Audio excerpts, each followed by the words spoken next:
out of Green Bay, Wisconsin, and this is a dog behavior Q&A, episode 77. I had just been informed that our YouTube channel hit over 200 videos, so we have in total 200 lovely videos, all about dog training and all about trying to help people with their dogs. So if you get a chance, check out our YouTube channel. There's a lot of do-it-yourself videos, and you can literally, if you study those videos, learn how to train your dog just by studying the videos. All right. So let's get into it. I hope everyone is having a great Thursday. I just lost my place. Let's get into it. Cheers, Amy. Mm-hmm. Okay. Lindsay says, hey, do they make e-collars for dogs under 10 pounds, or am I out of luck? I believe they do. You may have to get a specific collar, but I think the box, the transmitter, is the same. So it doesn't matter how big or small they are. I think the transmitter is about this big. And the collar is, I think, has a bungee cord attached to it. So you may have to call, I think I'd call e-collar technologies and see about what they would have to say, because the only thing that's different is the collar that comes with it. It's different. So, but I have worked with dogs under 10 pounds with the e-collar. All right, guys. Those of you who are watching on YouTube, if you have any questions about dog behavior, go ahead and ask. You can ask as many questions as you like. We are here to answer any and all questions. Okay, let's get into it. All right. We wanted to adopt a rescue Labrador, but none of the rescues in the area would let us adopt one since we don't have a yard, even though I'm a runner. Don't blanket rules like that prevent good people from adopting dogs. Yeah, I think. Yeah, I can see it from the rescue standpoint too, though. They want to make sure your dog will have adequate exercise and a nice space to go and run and stuff like that. And it's hard to prove that you will provide that even though you don't have a yard. You know, I used to have dogs in apartments, and they had a great life because I worked at a dog daycare. So I just got lucky with this apartment complex that was right down in the city, and it was awesome because we were able to take our dogs to dog daycare. And so by the time we were done working, our dogs would come home and just snooze it out. That was a good life. All right, thank you for your question. Next question. Okay, let's see. Here we go. What's your opinion on DNA tests for dogs? Do you think it's pretty accurate or a waste of time? I don't know how I feel about DNA tests. I mean, I guess it's better than nothing, but I've had some people come with their dogs that the DNA tested has revealed some really weird things about their dogs, and I just kind of go by what I see. Um, there's a lot of people who think just because the Rottweiler has a tail means it's mixed with something, and or if a Border Collie doesn't have a tail, then it's mixed with something. And so, I don't know. I never got one on any of my dogs because it doesn't really matter. All right. Oops. Fetch adopts to people with no yards. Hey, good to know. All right, let's see. More questions.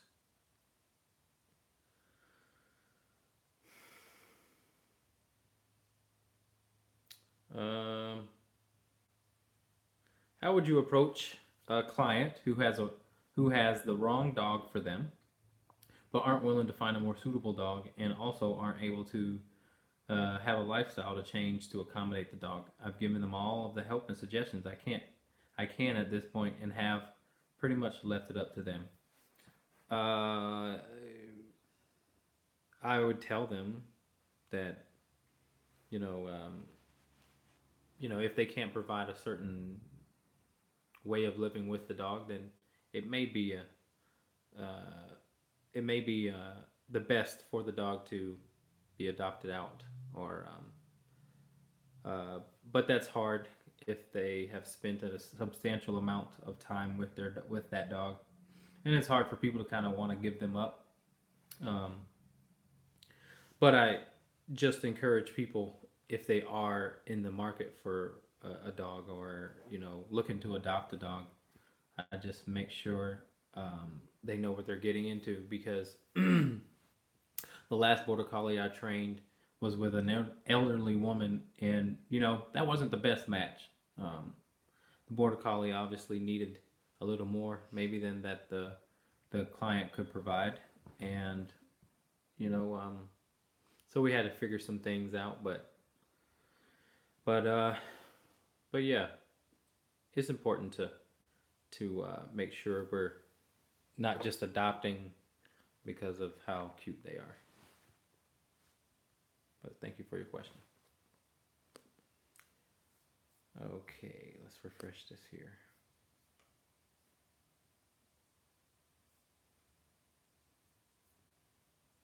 All right.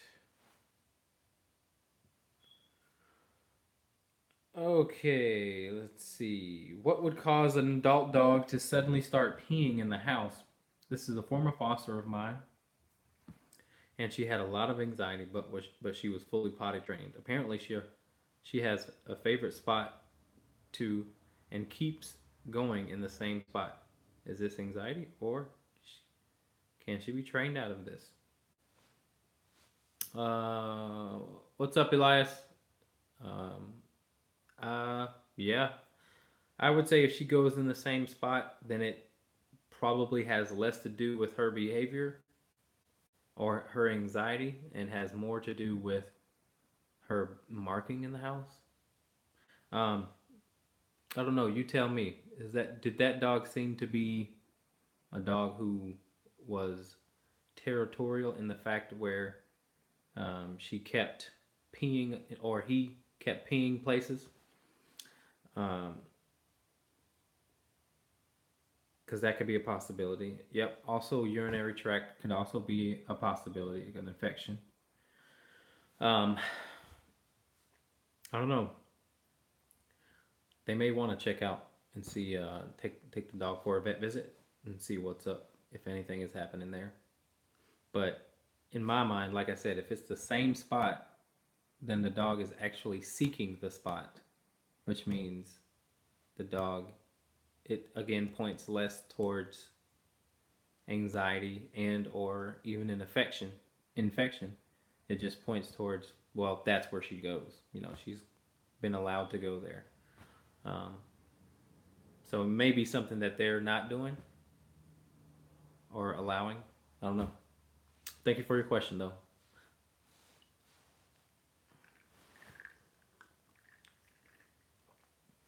Alrighty then.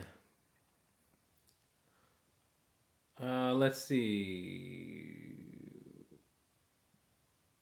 I feel passionately about this. Oh, here's one. No.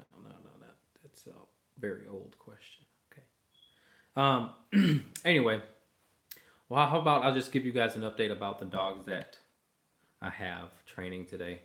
And feel free, guys, to, if you got a question and you just want to interrupt me, I'll go ahead and answer your question. Oh, we got a question here on YouTube. Hi, Gary. I have trained all my dogs and very comfortable in training. I would like to know, how can you train a dog not to react and stay calm while the other crazy dogs are barking and running around them? Um, what situation are you speaking of in specific? Are you talking about a dog like a dog park, or are you talking about when you're on a walk, or because there's different kind of approaches you can take depending on uh, what scenario you're talking about. So let me know. She actually was checked for UTI, nothing. She had separation anxiety, but he would take her to his mother's home, and that's where she started peeing. But he would take her to her mother's home.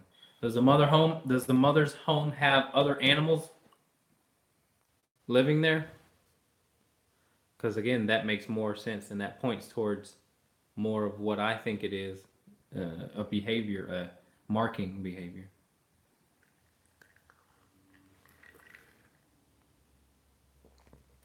Uh-oh, where'd that question go from YouTube? There it is. At parties where I want my dog to sit by me while friends' dogs misbehave. Uh, okay.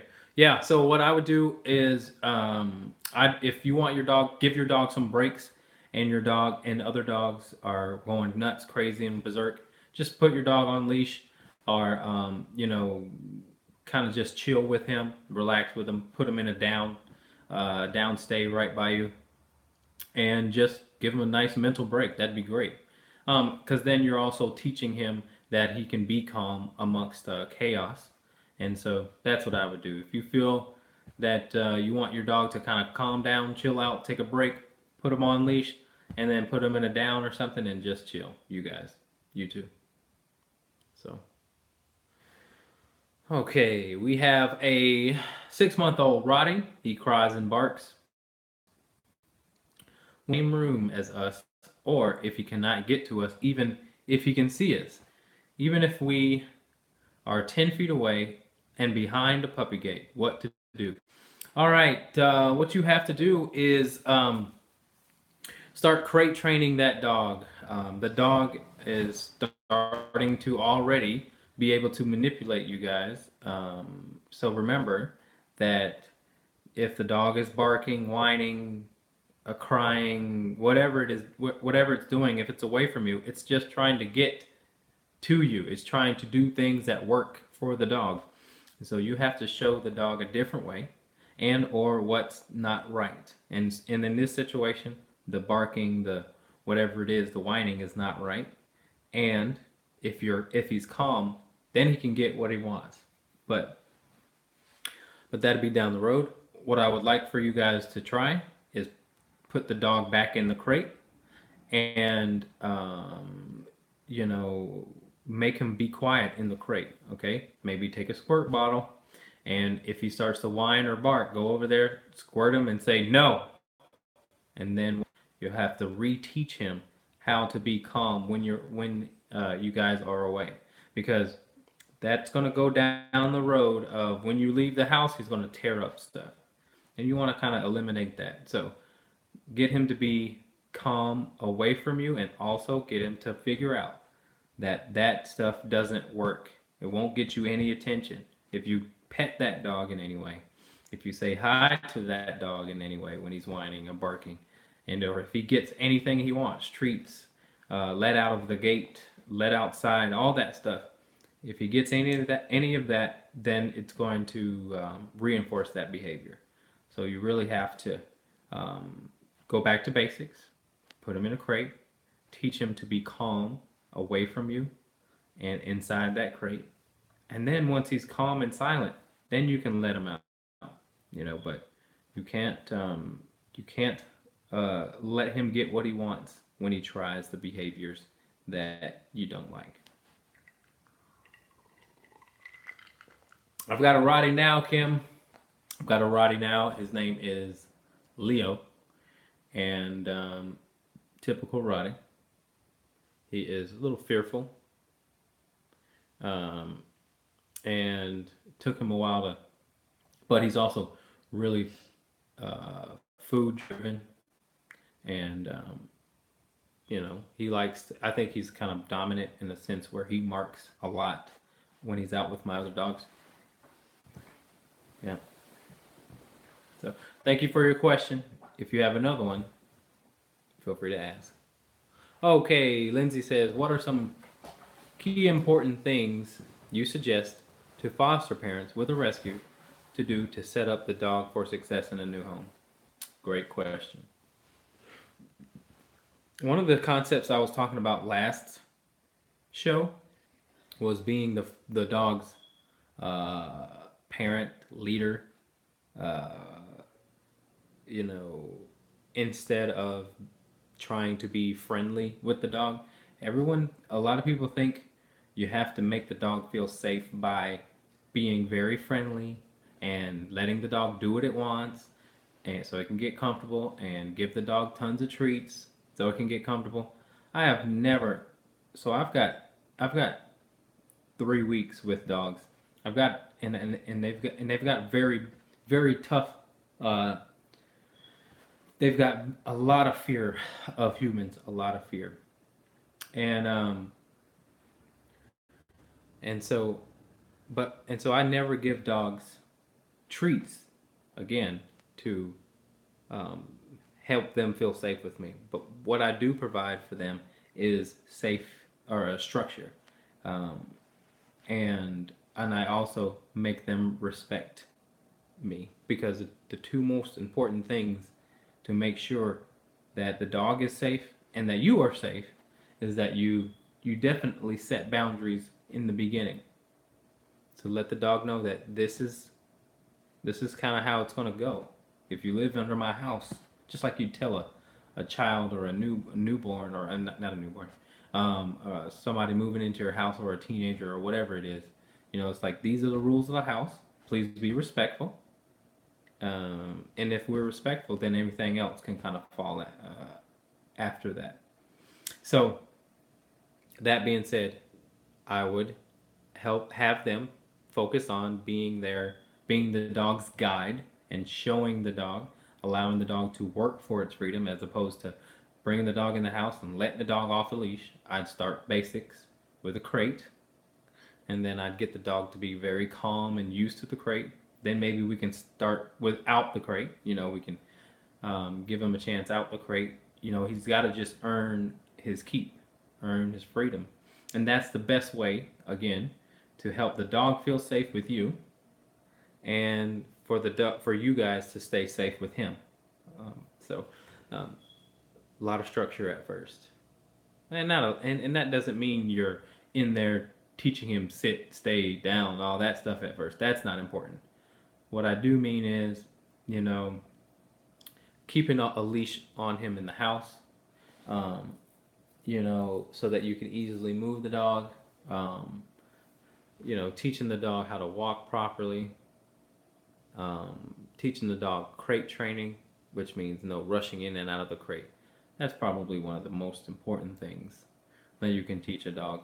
When you open that crate door, have them wait, and not for just 2 seconds, about 5 seconds, or until they give you some good eye contact without you asking for it.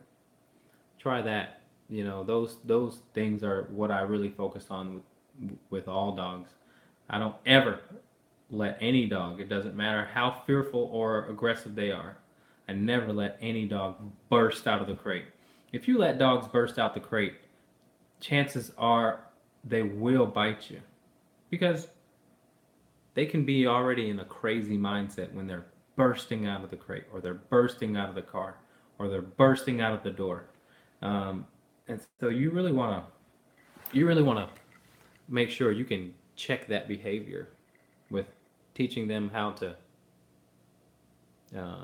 be respectful of what you want.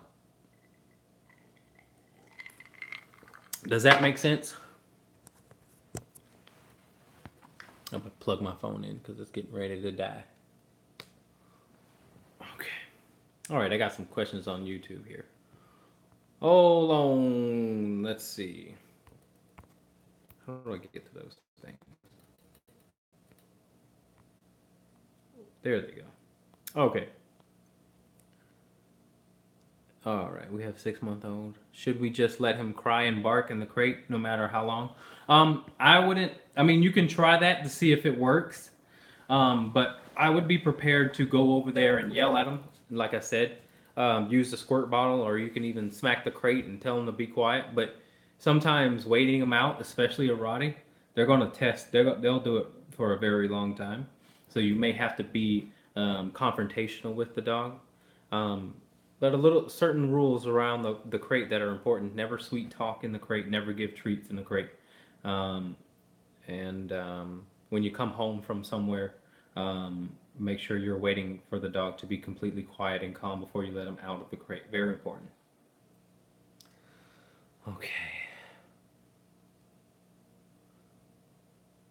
Yes, I would love to fly to Pittsburgh for a seminar. Let's go. I've never even been to Pittsburgh. That'd be great. That'd be fantastic. Okay. Let's see. Elias says, Jeremy, how do you manage marking in the yard while free or playing? Does it matter to you? No, it doesn't matter to me. I don't really care about marking. I mean, if it gets to be obnoxious, I'll just kind of, be like, hey, stop, something like that. Um, yeah, I don't particularly care about it as long as they do it outside. If they do it inside, it's a different issue. But but yeah, if it's outside, no problem.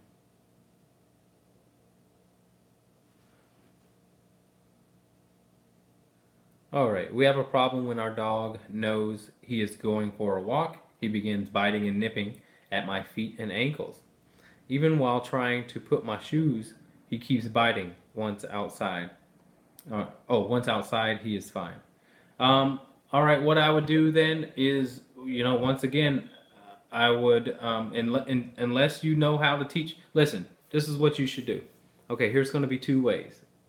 The easier way would be to, again, put the dog back in the crate and then get prepared and then get the dog ready and then make the dog wait in the crate. But go ahead, since you're already on YouTube, you should check out my videos, my do-it-yourself videos. I have a video teaching the down, right? And the video teaching the place command. And if you can learn those two, you can put your dog in a down or on its bed, and you can get your stuff ready. Go get him, and then go about your walk. All right. So that's what I would do. I would give the dog something a job to do when he starts to nip or whatever that is um, when you're preparing for your walk. You can also again put him in the crate, but very important, you can help him be calm if you open that door like this much and then close it right away and say sit, and make him really sit and wait. And then once he's calm, he comes out, and then you can leash him up and take him on your walk. All right. I hope that helps. My foster dog fights the crate, so I don't force it. Should I?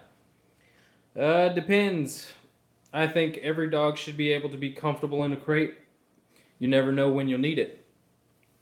It's convenient sometimes, and so yeah, in my opinion, every dog should be able to be comfortable in a crate, um, especially if it's a foster dog, because if it gets adopted, it's it's going to be good when it goes into its new environment, that the dog is good with the crate and comfortable in the crate, so that they can have that option. The new adopters can have that option if things may not be all good. So, yep, I would go ahead and crate train him. Okay. All right, you gotta be blocked. There's somebody. YouTube can sometimes have obnoxious people. You gotta block someone. I'm sorry. Let's see. Remove. Hide user on this channel. Let's remove him. Okay. So yeah, like I said, when you deal with, I wanted to expand a little bit more on what to do with foster dogs and or just regular, even training dogs. When you bring in for a board and train, I just want to. There's so many different things that you can do to help the transition become very smooth. We foster dogs as well. The one we have now eats his poop. Since he's been starving for some time, and I'm sure that's how he survived. What's the best way to have him stop this other than watching him every time he goes out and catching him just before the act of eating? So I was advised, and I don't know if this works because I haven't tried it yet, but if you have a dog who is eating its own poop, then put organic chopped pineapple. Start putting, I would say, a spoonful of organic chopped pineapple in the dog's food. Um, I got that information from a vet tech who also sells food. So the only other, yeah, you might as well. Might as well try it. The only other thing that I have is, what did they say? Okay, so they said that when dogs eat poop, they are lacking, the dry food has a lack of enzymes or something that they're getting. Something like that. I'm no vet, so don't quote me on it. But I did have a dog that I was definitely trying to figure that out while the dog was staying here for training. And I had ran across a vet tech who sells food, and she says put some organic chopped pineapple in the dog's food and see if it works. All right. You may have to come by next week and let me know if it works, because I would like that information. Also, someone says grain-free food helps, so make sure you can try that as well. Make sure your food that you're feeding him is grain-free. Yeah, same time every week, man. 6 p.m. Central Standard Time every Thursday. We watched your video on making the dog wait and be calm before exiting the crate. Shut the door on him if he tries to exit when you open the crate. Worked perfect. Awesome. Good. That's great. Yeah, for that Rottweiler, because they're kind of pushy, those boundaries are very, very, very necessary. So I'm glad it helped. So anyway, okay, going back to taking the dog in. First thing you do. All right. No matter how aggressive they are, no matter how fearful they are of me, I always take the dog on a long walk first. And our walk isn't perfect though. Also, is it possible to tilt your camera landscape to get a better picture? Does that mean tilt it to the side? Like this? Oh, no, dude, that didn't work. Orientation is locked. Rotate device back. No, I guess I gotta get a better camera for my YouTube channel. A lot of people complain about it. Anyway. Oh, Carol says, I'll try the pineapple too, huh? You got a dog that eats its poop as well? I gotta call my my stepbrother. He's got the same problem in a Doberman. His Doberman eats his own poop. Let's see if we can lighten this up a little bit. Whoa, okay. But anyway, okay. First thing I do is taking him on a walk. I'm gonna stay on this subject, I promise, because I've been going on a tangent. But first thing I do is take him on a walk, long walk, okay? And then I'll let him out in the backyard, let him sniff, pee, poop, or whatever. And then we are going straight into crate training the dog because I like my sleep, and I gotta start to teach the dog to be calm and quiet in the crate. So I'll put the dog in the crate, and 9 times out of 10, if you come back 2 minutes later, try to open that crate, the dog's gonna try and burst out of the crate. And so that's your opportunity to teach the dog how to be calm and quiet in the crate. All right, so open that crate door up just slightly, close it. His nose will probably be in there, maybe not, depending on how sensitive he is. And then once you close it, give him something to do, sit or quiet, and you'll find that, shoot, most dogs will just be like, okay, that I'm fine with that. And, the next time you go to open the door, they'll think twice about bum rushing. Okay, because I'm telling you, for the trainers that are watching, if you want to be safe with all dogs, You do that principle, you do that little thing right there. You can gain respect, and that's the safest way to also gain respect. Um, the dog will think twice about trying to bite you. But if you open that door and that dog is barking when you walk in the room, and then you open that door and then the dog barges out, you have a good chance of getting attacked. All right. So, crate training just does not just mean we're peeing with no peeing and no pooping in the house. Crate training is much more than that. I want you to be calm and quiet in an area where you relax. Not and not just when you want, but when I want. As far as, and I mean that by saying if guests come over, that still means you're quiet in the crate. If I come home, that still means you're quiet in the crate. You know, if dogs come through, that still means you're quiet in the crate. That's what crate training is in its entirety, not just the dog doesn't pee and poop in the house, and it doesn't pee and poop in the crate. That's not crate training. That's just a small part of it. Okay. All right. Thanks for the advice. Our dog seems to get the hiccups a lot. Normal? Uh, Not really. But for a puppy, if the dog is probably eating a lot or eating fast, maybe. I'm not sure. How can you train a dog outside that does not touch food or toys? How can you train a dog that does not touch food? Um, and to get his attention. So, uh, when you're training with food or toys, when I use that, I only use that if I'm teaching a dog a certain task or a trick. We don't necessarily focus on um, toys and treats when we're trying to rehabilitate behavior. And so that's where our specialty lies. But if I'm trying to get a dog to, you know, I do a lot of bite work training. So we will use toys and treats to get a dog to give a certain behavior.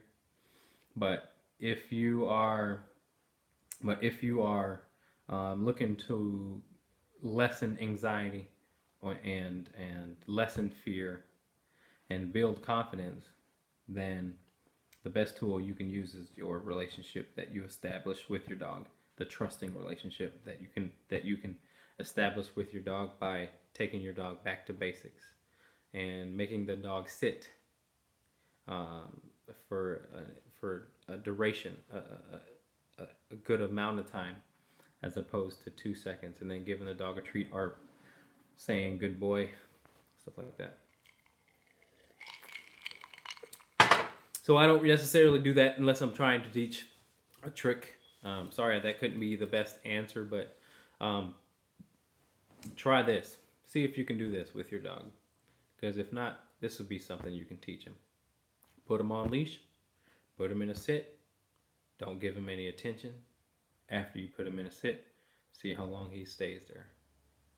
And I'm not saying you keep the dang dog there 5 minutes, but what the goal should be is to see how long it takes for the dog to stop trying to move you once you've put him in a sit, and how many times you have to put him in a sit to get there. You should not stop that exercise until your dog stops trying to move you. Okay? And then you've taught him something.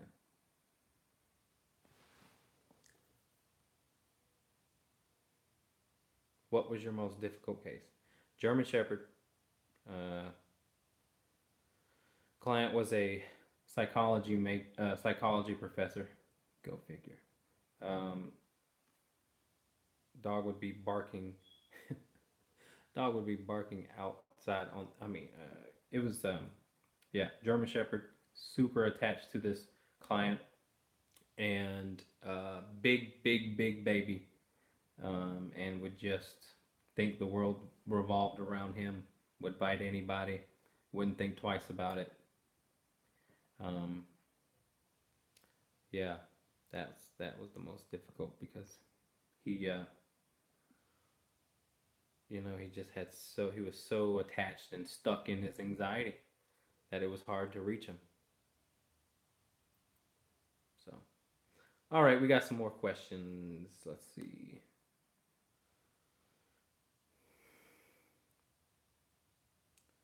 Okay. Oh, I found myself having a loose heel with my reactive dog. Some folks feel firm about the tight heel to eliminate reactive stuff. Not for me. Yeah, I definitely think different approaches are different for dogs. Some dogs thrive negatively off the tight, loose leash heel, and some dogs um, act better with much more room to do what they think they want to do. Because if they have that extra space, they may not do it or react in that case. So that's a tricky one. There's a lot of different ways, but leash reactivity is. I was just talking to this lady who has another Rottie, so it must be something in the air because I keep getting questions about Rottweilers. But um, the dog was very reactive, right? Very reactive to other dogs on leash. And I told her, I said, now listen, look for other opportunities to where you can be tougher in a more not minute, maybe that's not the right word. In a on tougher on lower levels to help the dog help because at the end of the day when you're dealing with a dog that's being leash reactive, you got to be able to what? Reach the dog.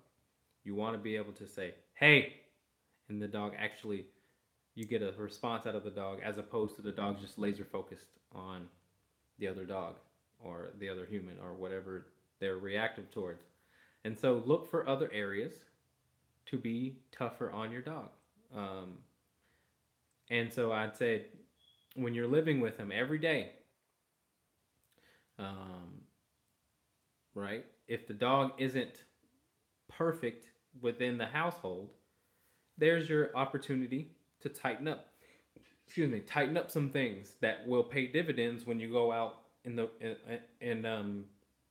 and do some loose leash or when you're going out walking. So if the dog is barking in the house at all, tighten that up.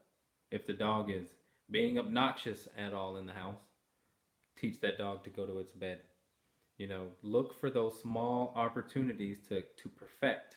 The more things that the dog has to listen to you uh, with, the more chances you have to get the dog to listen to you better when it counts. So it's not, sometimes it's not just that area in which the dog struggles. It could be the, oh, my dog is good 90% of the time, but 10% it's an asshole. How about how's the dog acting the 90%? Just because isn't biting anyone or growling or and stuff like that in the 90% doesn't mean it's being good. It could be obnoxious in that 90%. And so you want to evaluate that 90% and see if you can clean up on that dog's behavior to help the dog uh, respond to you better in the real world. All right, we got some questions on YouTube. YouTube is okay. What causes leash aggression? Is the dog scared or trying to be dominant? Another good question. So there's a couple of things. First and foremost, I do think it's fear. I definitely think leash aggression is fear. I don't think dogs want to go over there and hurt dogs necessarily. I don't think they want to. Sometimes I feel like the dogs feel that they have to, though, because what they perceive as something that is out of control, if we don't take control, then the dogs feel like they have to. And so, um, our best bet to help them understand that we have control is to get them on a structured walk. Again, I encourage you to watch my video on the on what we call the structured walk, and get structure on the walk to help build trust between you and the dog. Because right now the dog's like, "You're not gonna handle it. All right, I don't really like this. I'm gonna handle it." It's doing what it needs to do to get the pressure away from him, And sometimes that's bucking up, going forward, and going. And because, and you know that because some dogs act totally different off leash, right? Why? Because they have the ability to kind of go away from that, crazy charge of the walk, and then the dog starts to build trust in you, and then the dog actually starts to respond to you, and or takes your word for it. It's dog.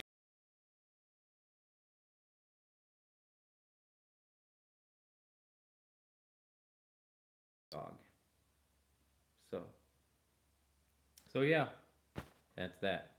Um, Leash aggression can be, it can be tricky though.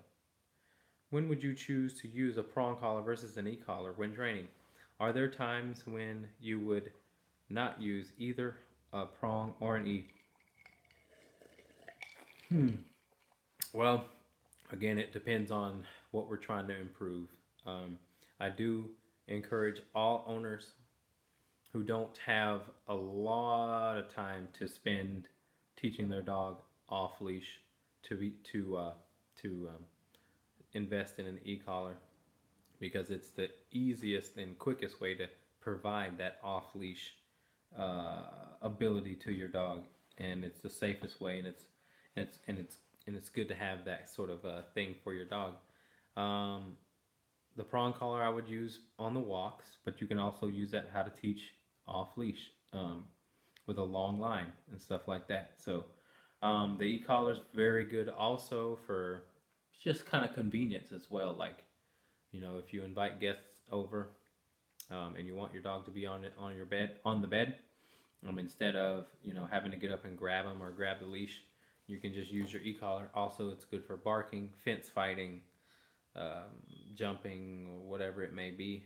Um, those those things are pretty convenient as well, because it kind of just, obviously, you don't have to go and wrestle with the dog, but yeah, you use them the same way, in the same principle, and I think they're very beneficial for every dog to learn to be off leash. But you got some time yet. The dog is young, and so I'd go get a long leash and teach the dog to follow you, as opposed to you following the dog. Don't do what the dog wants to do. Allow the dog to do what it wants to do within your boundaries and bubble. Then the dog learns to stay with you, and he's happy doing so. So YouTube has been awesome tonight, man. Dang, you guys have been. I'm loving it. Even all right. Let's see. I have a super friendly lab that just run into any dog, even though dogs act aggressive to him. How can we teach the dog to obey the rules on how to greet another dog, smell the butt, and not just start roughhousing? Um, you know, Labs are kind of weird. They're no, not weird. They're just obnoxious. It's like like the guy or the person who gets punched and laughs or something like that. That's kind of what a lab is. They're like free. They're happy-go-lucky.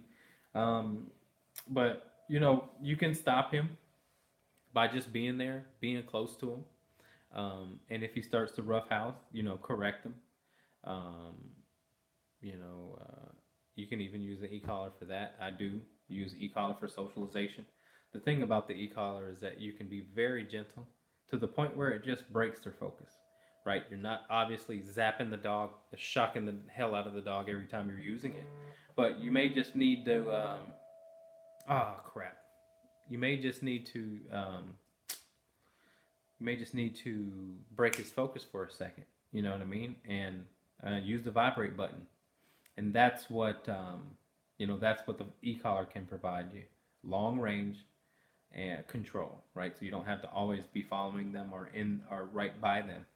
And so you just need to correct the behavior when you think things are getting obnoxious, because the wrong dog could kind of potentially hurt your dog in that situation, which would not be good. So I think that's it. Let me see if I got more. Yeah. Thanks for your question. Okay. Dang, dang, dang. All right, you guys. Well, if anyone else doesn't have any questions, make sure you guys give me a like, a thumbs up, or if you got something that was helpful, please give me some love. Show some love. We'll be here next week, like I said, same time, same place, on Facebook and YouTube. Maybe I'll get a better camera for YouTube because it seems to be kind of problematic. But have you heard you shouldn't play tug with the dog? Playing fetch or chase is fine. Yeah, you can play tug with your dog. Just make sure you're in control. Peace.